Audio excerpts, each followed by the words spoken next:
If you look at a map of southern Africa, your eyes go to the familiar shapes of South Africa in the south, Zimbabwe to the east, Namibia to the west.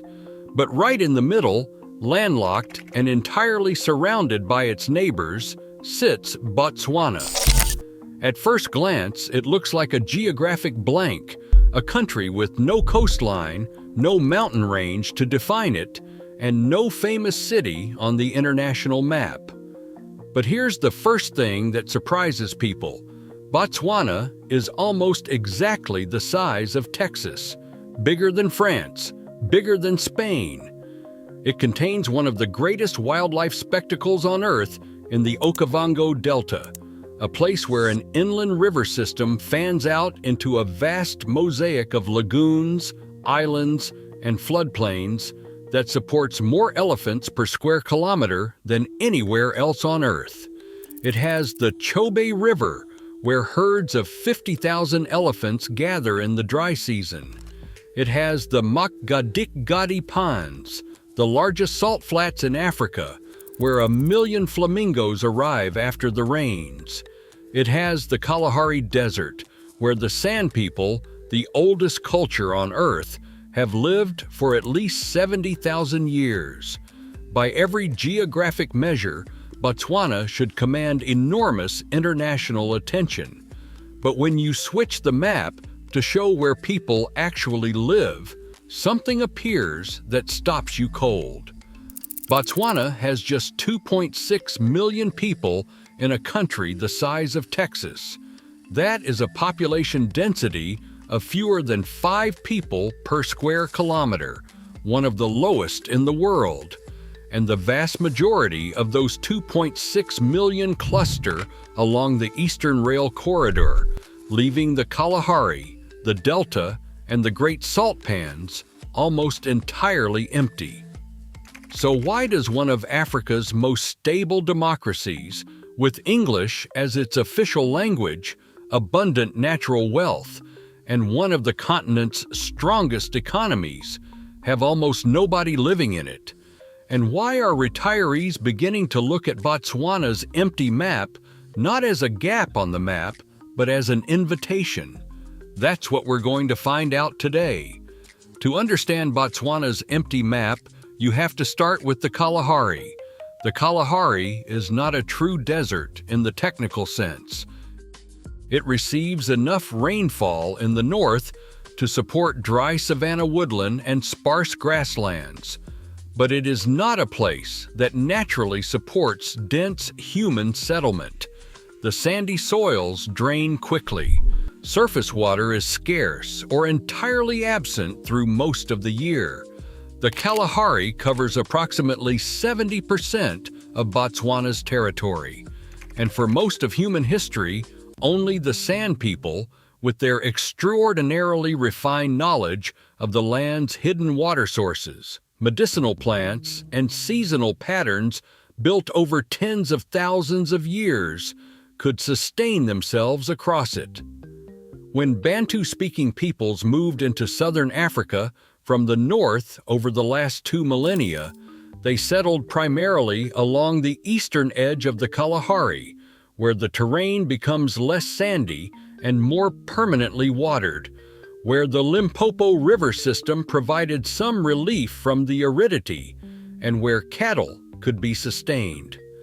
The Eastern Corridor became the spine of Botswana's human geography, and it remains so today.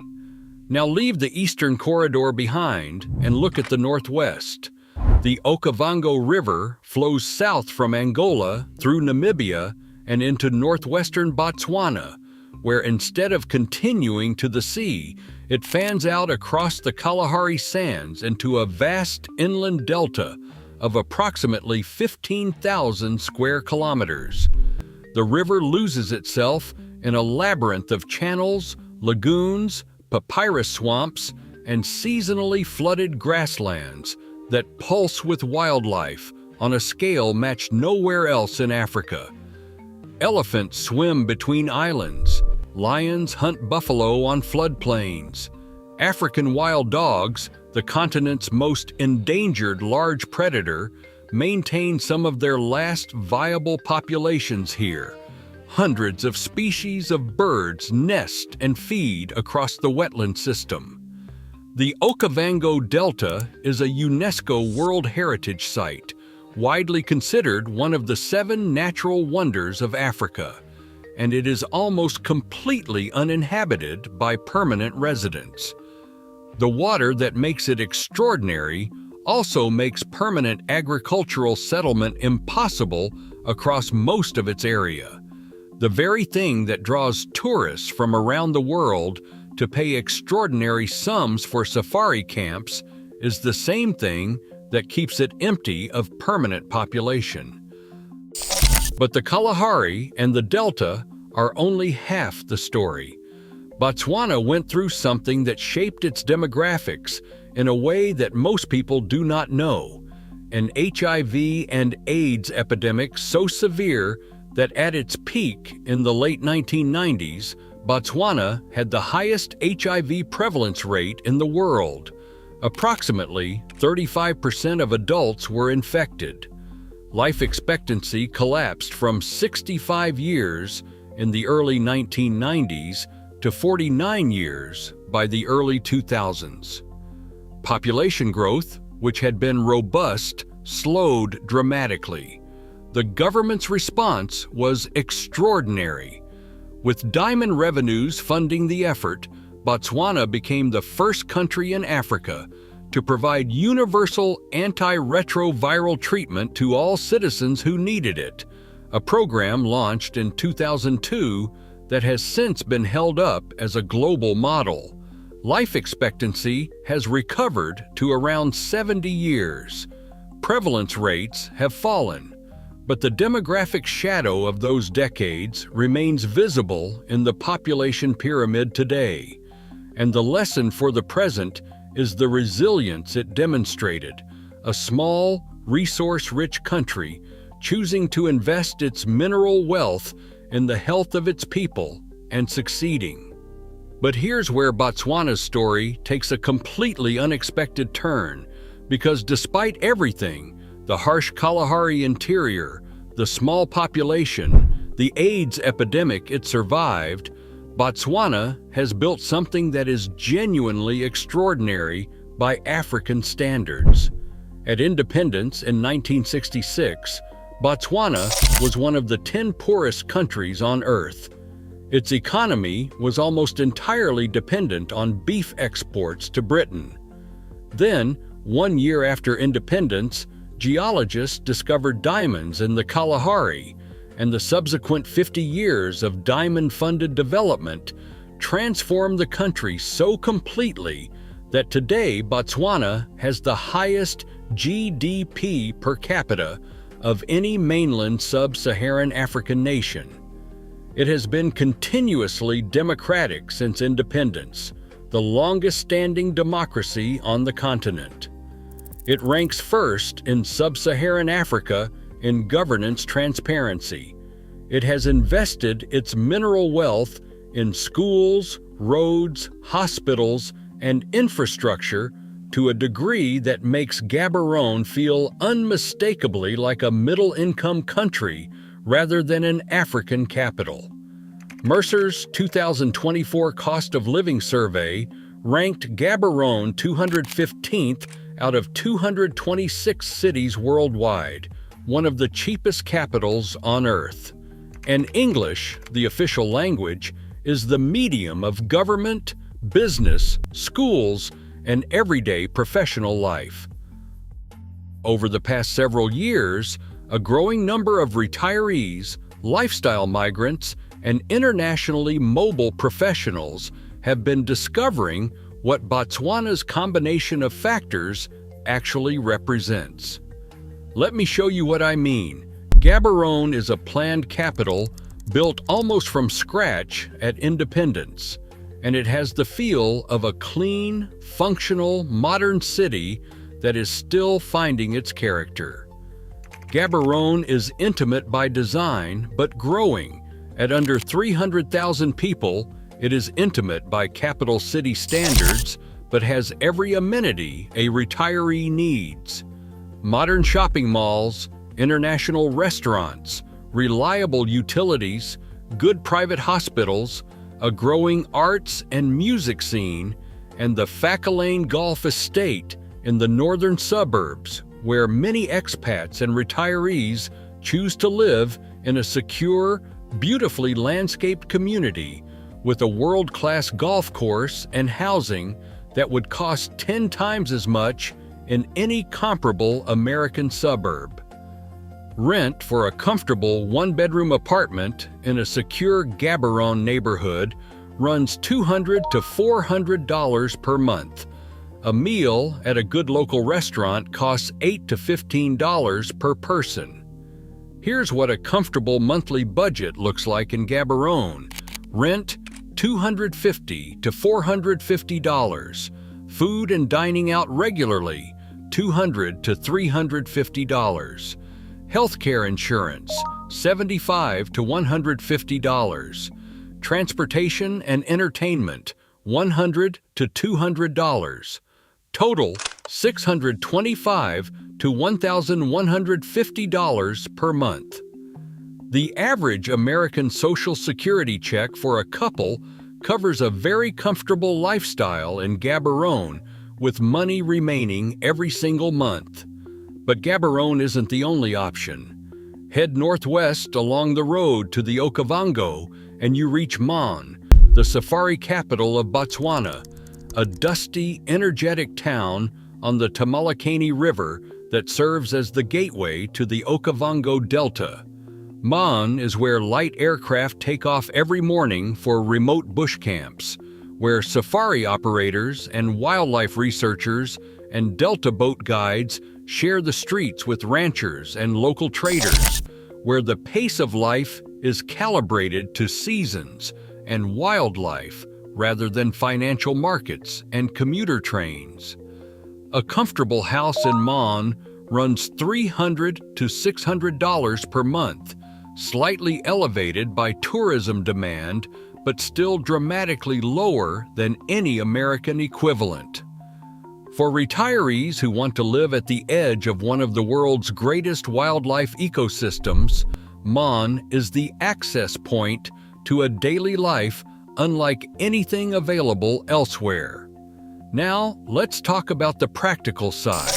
Botswana does not have a formal retirement visa specifically targeting foreign retirees, but it does have a residence permit for persons who are not seeking employment, which applies directly to retirees. Americans can enter Botswana visa-free for up to 90 days. For longer stays, the residence permit for non-employed persons requires demonstrating financial self-sufficiency and is renewable. The application is processed through the Department of Immigration and Citizenship. Processing times are reasonable, and the requirements, primarily proof of income and health insurance, are accessible to most American retirees. Botswana's tax situation for retirees is relatively clean.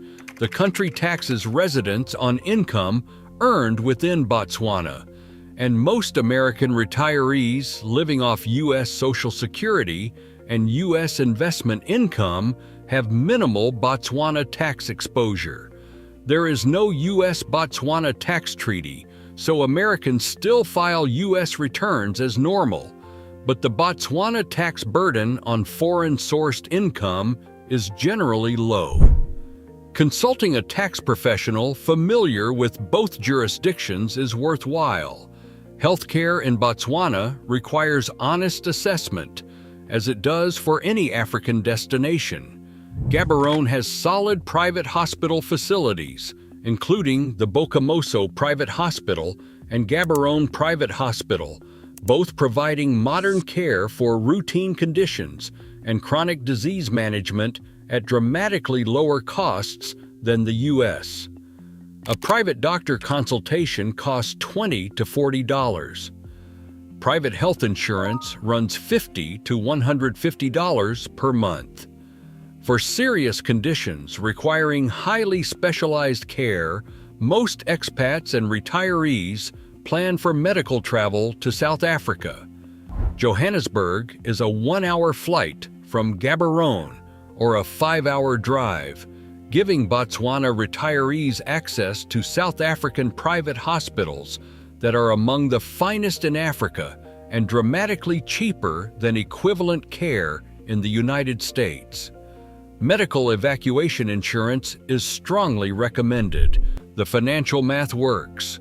Local private insurance plus an international evacuation policy still costs a fraction of comparable American healthcare coverage. Now, let's talk about something that matters just as much as the cost: community. Botswana's expat community is established and centered primarily in Gaborone and Mon. Gaborone's international community, built around the diamond mining industry, NGOs, diplomatic missions, and regional business, is stable and well-connected. English spoken everywhere makes integration seamless in a way that non-English speaking retirement destinations cannot match.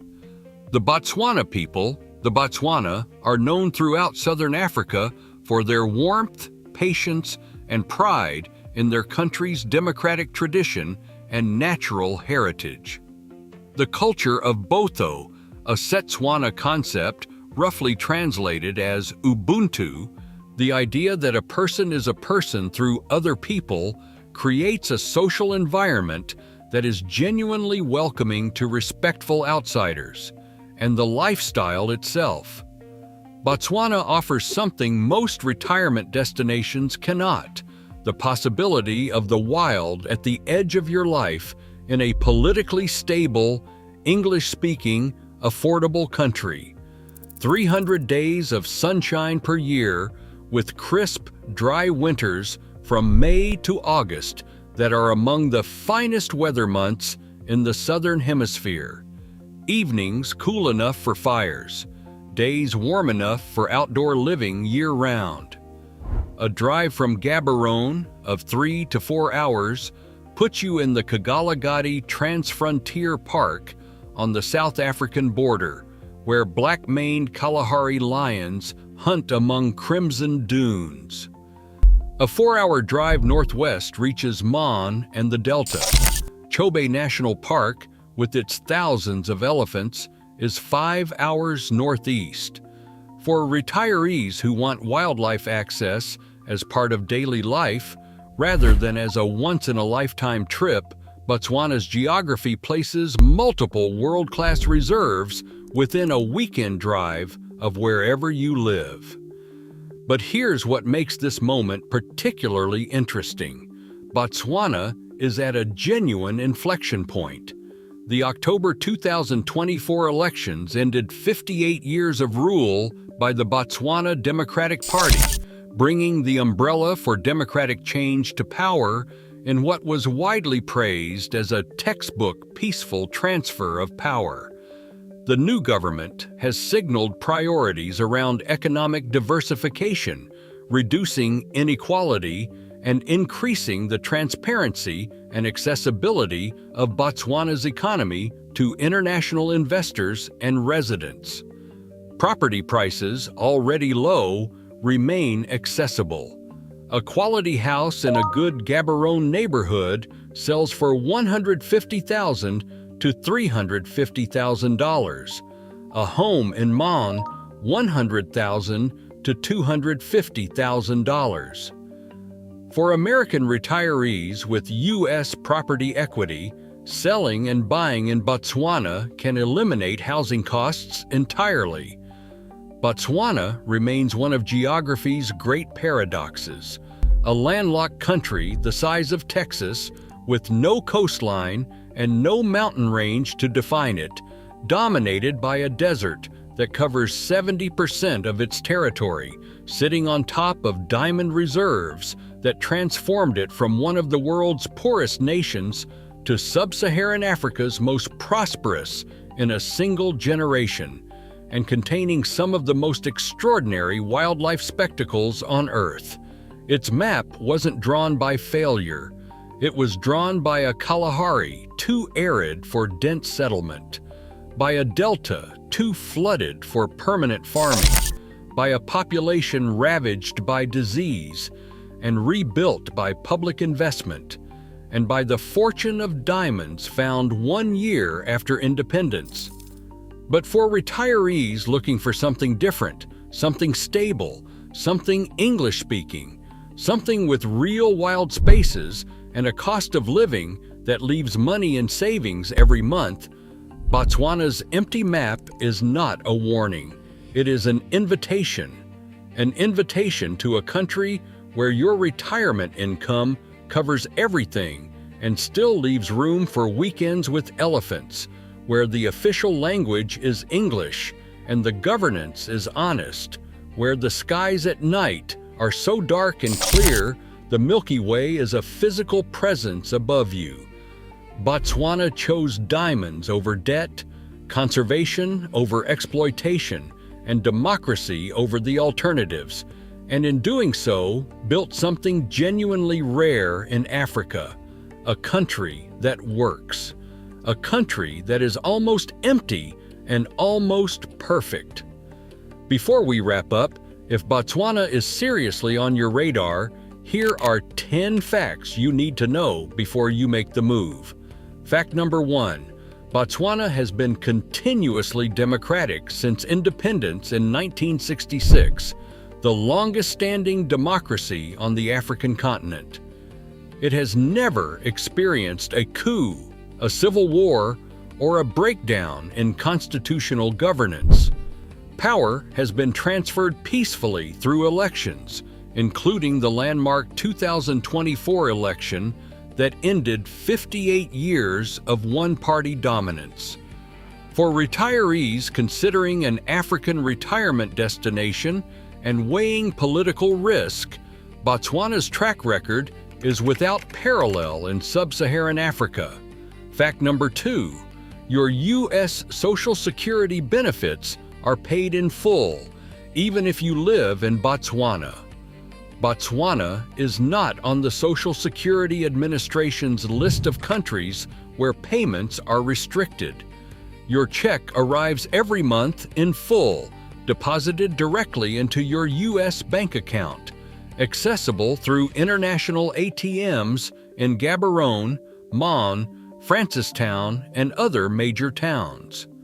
Fact number 3, Botswana's official language is English, and it is used in government, law, business, schools, and professional life throughout the country. Setswana is the national language spoken at home and in informal settings, but any retiree from an English-speaking country will be able to navigate daily life in Botswana entirely in English. This practical advantage is not universal across African retirement destinations and is one of Botswana's most significant draws for American retirees. Fact number 4, the Okavango Delta is one of the 7 natural wonders of Africa and a UNESCO World Heritage Site, and it is inside Botswana.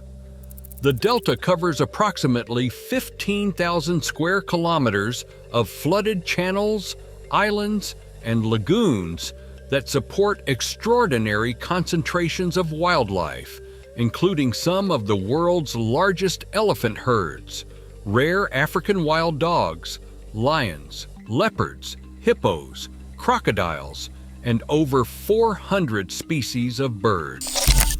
As a Botswana resident, the Delta is a domestic destination, accessible by flight from Gaborone in under an hour or by road from Mon in a few minutes. Fact number 5. Botswana has more elephants than any other country on Earth.